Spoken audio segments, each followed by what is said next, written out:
It's just gone 14 after 9 o'clock. Welcome back. This is News and Views on Salar Media. To our Polokwane listeners on One Nation FM, we do hope you're going to enjoy the second hour with us. We are going to be talking with Stanley Male Macha. He is an attorney at the Centre for Child Law, University of Pretoria, and we are going to be looking at the issue of corporal punishment as unconstitutional, and we're going to be looking at one or two other issues. But first up in the second hour is the DA Gauteng Shadow Health MEC Jack Bloom. And just when we thought it couldn't get any worse, unbelievable. We're hearing that the telephone lines have fallen silent, and this crisis has hit Gauteng's major hospitals. Let's understand what this crisis looks like and what is the Department of Health going to do about it. Are they speeding and jumping up into action to avert what might be a looming disaster? Jack Bloom, a very good morning to you. Welcome to the program. Jack, I don't think you can. There you go. Welcome to the program. Can you hear me? Jack, we seem to be having a problem. We do have Jack online and on screen. He is the DA Gauteng Shadow Health MEC. He is here to talk to us about the crisis which has hit Gauteng's major hospitals. And believe it or not, this is due to unpaid bills, which has led to a communication crisis in all of the major hospitals. This, of course, impacts on patient care and trust. So we're going to be looking at the causes, consequences, and the imperatives for an immediate solution to this current crisis as far as our health care service is concerned. Let's see if we can get Jack back online. Jack, are you there? Can you hear me? Okay, let's take a quick break while we try and sort out our little technical hitch, and we'll be back with you in a minute or two with this very important story.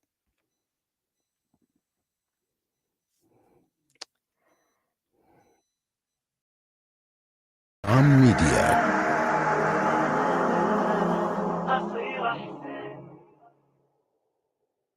Sponsor an orphan, and you'll help support a vulnerable child to have the education they've always dreamed of, so they can build a brighter future.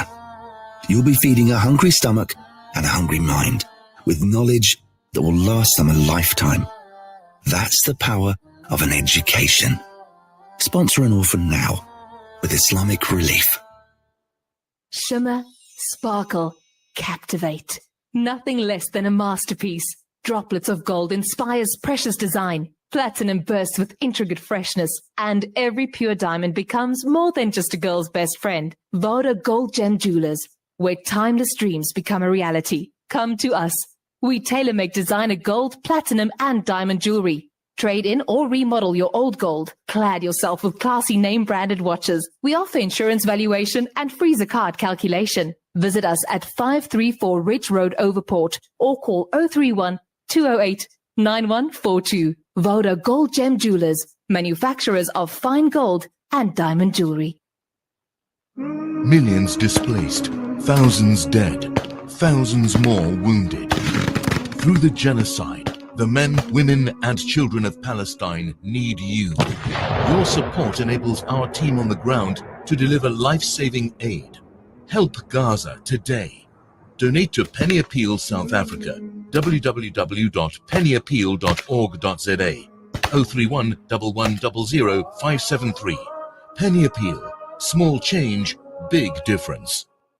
Discover the Africa of your dreams and surround yourself with her spectacular beauty. Relax beneath her serene sunsets and explore wildlife at its natural best. It's where the pride of Africa comes together. The Kwantu Private Game Reserve. Get to know the Big Five or cruise on an elephant safari game drive. Interact with lion and tiger cubs and enjoy world-class halal cuisine while we pamper you during your 5-star stay. Indulge in the true African experience. For reservations, call now on 042 203 1400 or visit kwantu.co.za. The Kwantu Private Game Reserve, the place of gathering. Rejuvenating media day by day. This is Salam Media.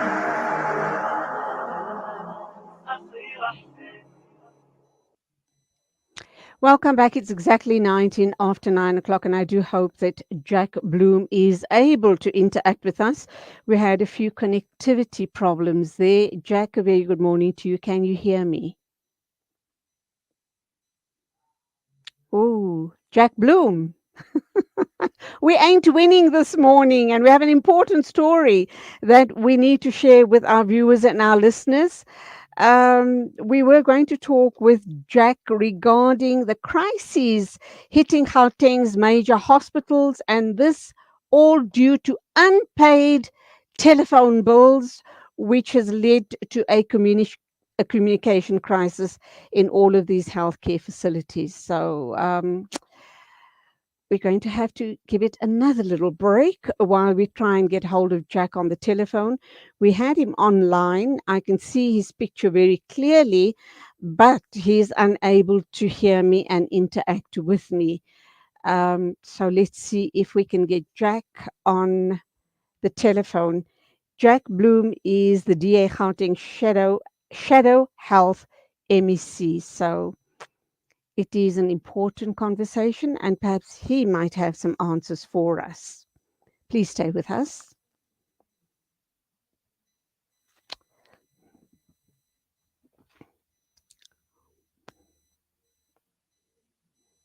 The people of Palestine need your support now. Africa Muslims Agency is on the ground, already providing food, medication, and emergency supplies in Gaza. Donate any amount to Heal Palestine at africamuslimsagency.co.za.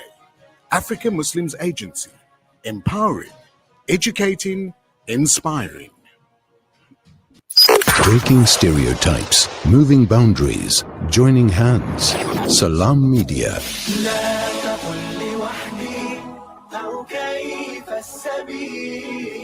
Humanity sets the agenda. Well, as the saying goes, third time lucky. I hope and pray that we are. And we do hope that we can connect up with Jack Bloom. He is the Gauteng Shadow Health MEC for the DA.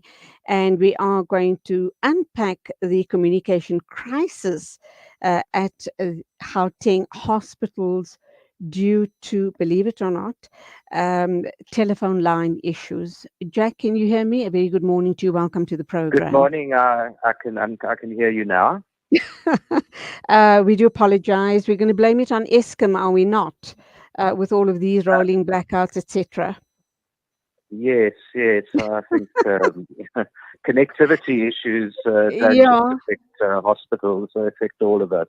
Absolutely. This is a shocking story, Jack.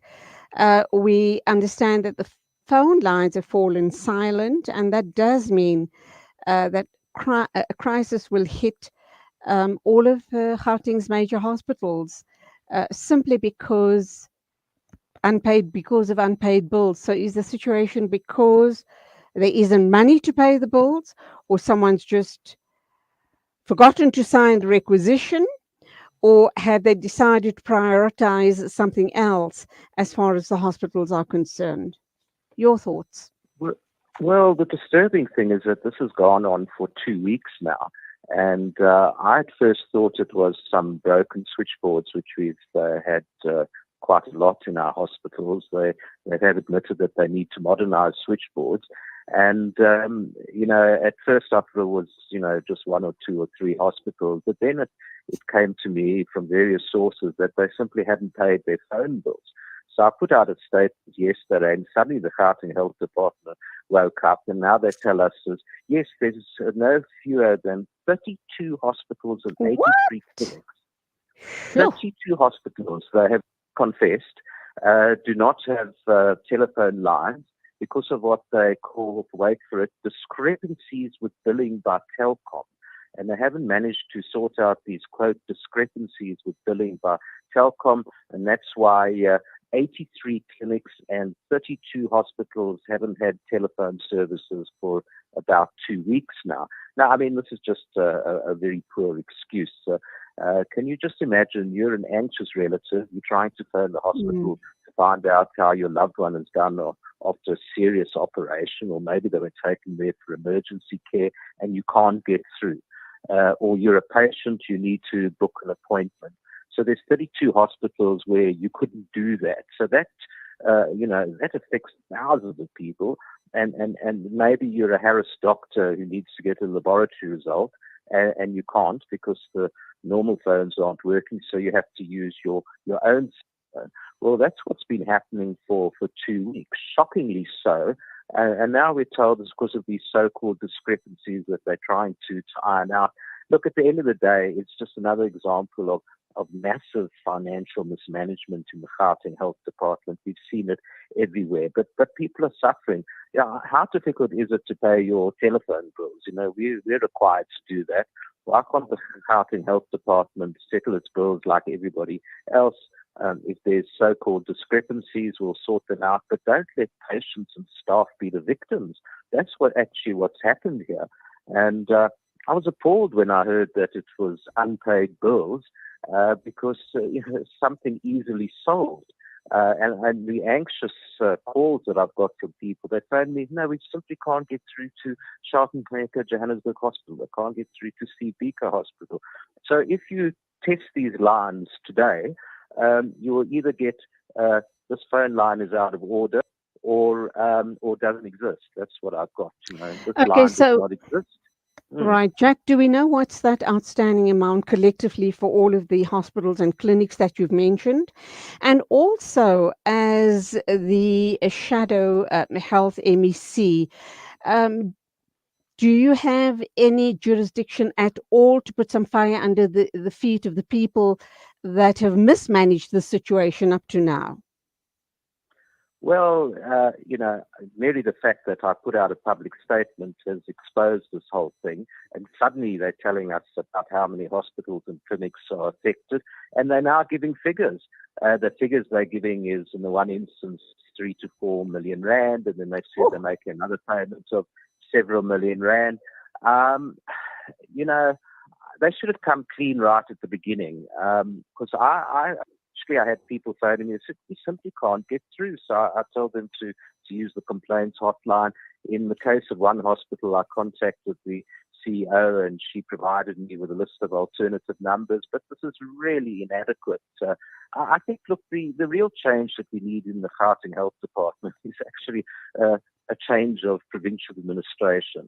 We're now 3 months to an election. Voters can decide if they want the present administration to be in power after 30 years.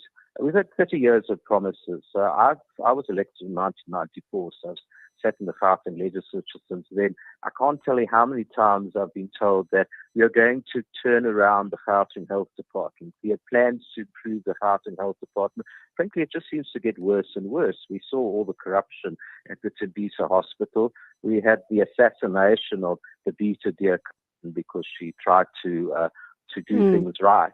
And I mean, if people like Bita Deer get murdered, what hope is there for that department? Absolutely. There's criminal networks. At the moment, we have an acting chief financial officer and an acting head of department.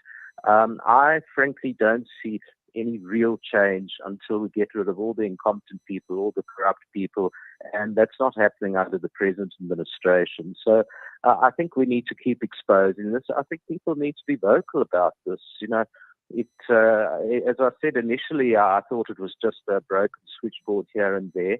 Then I found out, no, it's an unpaid bill and it affects a large number of hospitals. And now we found out 32 hospitals. There's 37 hospitals in the province. So only 5 out of 37 hospitals have functioning telephone switchboards. We'll never know. People might even have died because of this, because they simply couldn't get hold of the hospital. And imagine if you had a relative who, God forbid, died in the hospital and they couldn't get hold of you to tell you about this tragic news. So we shouldn't minimize the mismanagement here. It has massive implications for thousands and thousands of people. Even as we speak, these switchboards in many cases are still not functional. I return to what I said at the beginning. How difficult is it to pay your telephone bills like everybody else? And if there's so-called distress, Jack, you sort them can I out. come in here? Have you ascertained whether they do in fact have the money to pay the bills? Because, they might have siphoned the money elsewhere and there is no money to pay the bills, the telephone bills, so Well, to speak. yeah, you ask a very relevant question because financial year ends at the end of March, so just got a month to go, and typically they do run out of money. That's tragic. I mean, I'm getting reports of mental health patients who are supposed to receive a subsidy in NGOs, and those subsidies haven't been paid. So at the end of the day, we have to suspect maybe you are running out of money or maybe you're just mismanaging it. But let me just tell you the scale of the Gauteng Health Department's budget. It's 62 billion rand. That's about the same size that runs the entire city of Cape Town.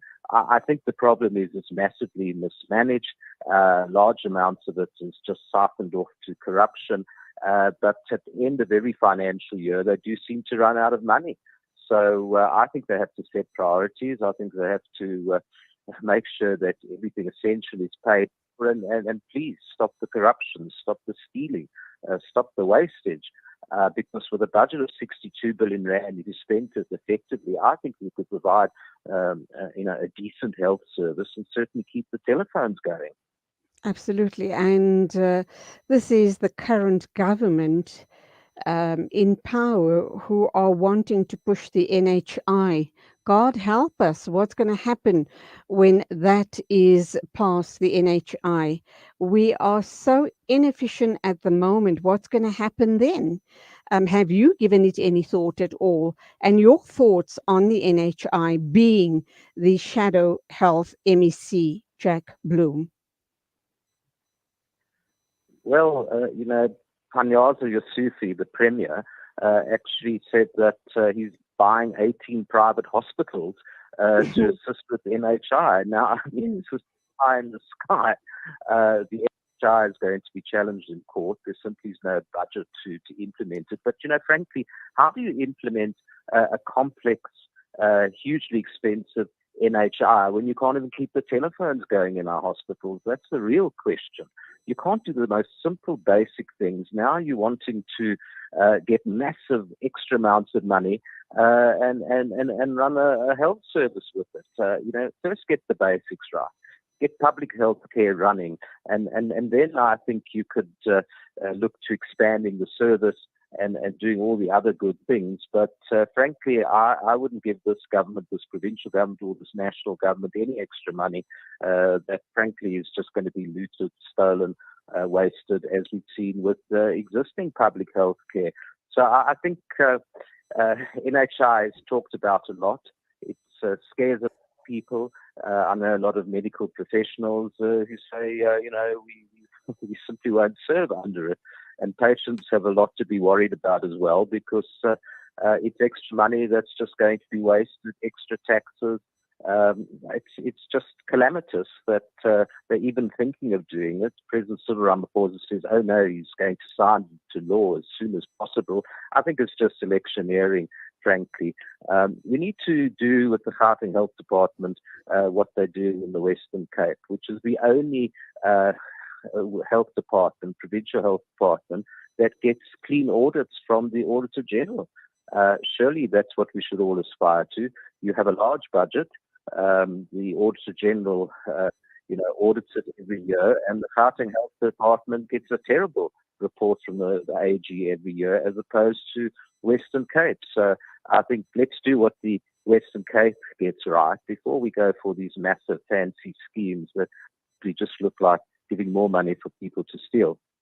Well, I've heard that our small tax base that we do have, that is actually really carrying the rest of the country, are going to be burdened with yet an extra amount of, I think, somewhere in the region of 18,000 Rand per annum per taxpayer to get NHI up and running. So that's worrying for you and I as well as taxpayers.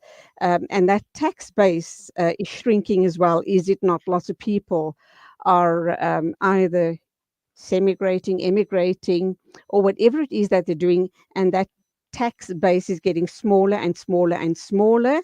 A comment regarding that, and then I also want to comment from you regarding the 800 plus unemployed doctors desperately seeking work and desperately begging to be placed in a hospital or a clinic so that they can start servicing and serving the people of South Africa. About a very small tax base that is being completely overburdened, and professional people, high-paid, tax-paid people have other options, and they immigrate, and we lose the tax base that we have. It's just only so much that people can have, but ordinary people also suffer. In order to fund this NHI, it's been estimated that they'd have to put up VAT. So anybody buying their groceries every week is also going to pay a lot more. Sure. And it doesn't make sense because we have large budgets for health. It's just terribly badly spent. So I think we need to look at priorities. We need to look at our tax base. We need to encourage that tax base. We have enormous unemployment. The DA wants to get more people in employment, then more people can pay tax, and then it's better for everybody. That should be our priority: extra jobs, extra employment. And so here we come to the 800 unemployed doctors. When, as we all know, our health services desperately needs extra doctors, and here we have so many doctors unemployed, medical professionals, people who've studied hard and willing to work. And at the demonstration that they held yesterday, and many of them said, well, we'd take any job. We're very happy to work in rural areas where the need is the greatest. So here we have a government that's got very fancy ideas of NHI, and they can't employ existing doctors. That's the incapacity that you have. So you have to wonder if the real goal of NHI is to provide real decent quality health care for everyone, or just have another fund that can be looted. It's been called the Eskomization of health. What they want to do is make the entire health service another version of Eskom, which we all know is an absolute disaster. And everybody piles in and takes their share, for their own selfish interests. So, as I said, we have elections in 3 months' time. Voters should look at the options available on the table. We've had one party governing Gauteng for 30 years. Certainly departments like health have been comprehensively mismanaged. And I think it can be turned around if you put good, honest, competent people. But that seems to be beyond the ability of the Gauteng Health Department to come back to these broken they're not broken telephones, it's just unpaid bills. Unpaid bills. I've raised this several times actually about broken telephones because they've got these outdated switchboards. But on the unpaid bills, Premier Lesufi's been promising for years now, and his predecessors as well, that the Gauteng Health Department will pay its bills on time. Well, the latest figure we've got is that only 40% of businesses will be paid within the legally required 30 days. Now, if you're a small business and you've done business with the Gauteng Health Department and you haven't been paid, you could go out of business. We can have more unemployed people. I know major companies that won't do any business with the Gauteng Health Department because they won't get paid. and some of them provide specialist equipment that you can't get from another supplier. The difference in the Western Cape is they actually strive to pay everybody within 15 days, Mm-hmm. on 30 days. They try to get everybody within 15 days. And I think there's so much scope in Gauteng for private-public partnerships, genuine private-public partnerships. But private health sector doesn't want to touch the Gauteng Health Department with a barge pole because it's just so corrupt and inefficient. So I don't know where Premier Susi gets his dream of buying 18 private hospitals, and how's he going to staff them, how's he going to run them.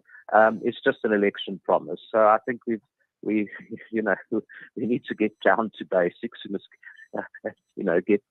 get the telephones working, get decent healthcare, cut the queues. I've been hearing for years about how we're going to computerize files at our hospitals. We all know how files get lost, and it's just the queues Yeah, are but long, Jack, and people can yeah, spend the whole day. I'm just thinking we're going to have to wrap up, but I'm just thinking this whole NHI story might just be an election ploy by the ruling party. Let's hope it is so, because I think it's going to be a disaster if they implement it, because there's going to be a lot of corruption involved there as well. Let's wrap up with the issue on before we get to the 800 plus unemployed medical staff. Are you doing any investigations regarding the payment of these telephone bills, or is it, is someone else running with that? Have you actually ascertained that there is, in fact, the funds are there, but some incompetent person has just not got the ball rolling to pay the bills? Or is it really a situation, like you've indicated, funds misspent elsewhere, or just possibly siphoned off or stolen? Well, as I said, we towards the end of the financial year, they do run out of money.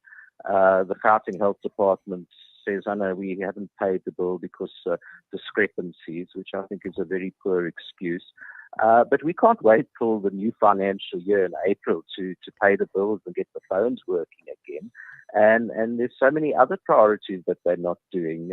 If you had proper financial management, you would do your spending properly throughout the year, and you wouldn't have what they always call it the drought. There's a financial drought towards the end of the financial year. So you can speak to NGOs who haven't been paid their subsidies from the Gauteng Health Department. The most vulnerable people, mental health patients. We all saw the Life of Sedimeni tragedy. Well, Yeah. we have something similar now, because I know NGOs, and they say they've got patients who haven't been paid and they can't feed them. So the tragedy is far larger than phones that don't work. We have a whole system that's close to collapse, and then we have some fantasy of an NHI, which yes, we have to hope Yeah. it's just electioneering. But even better, I think we need to hope that we get a new government administration that's more sensible, honest, and efficient. Okay, my final question in a short, sharp answer, please. I have my next guest standing by. Is anything at all being done? Any efforts to place these 800 unemployed doctors? Well, it seems not.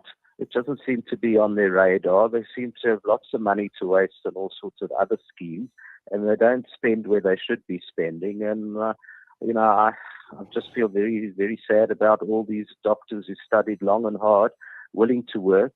It's difficult to be a doctor in the public sector, long hours, and they're not being offered the opportunities. So hopefully after the elections, we have a more caring government that's honest and efficient and can employ all the doctors that are available.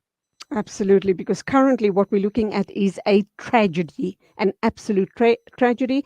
800 doctors wanting to work and start servicing the people of South Africa, and that many sick people not getting the medical care because there are just not enough doctors.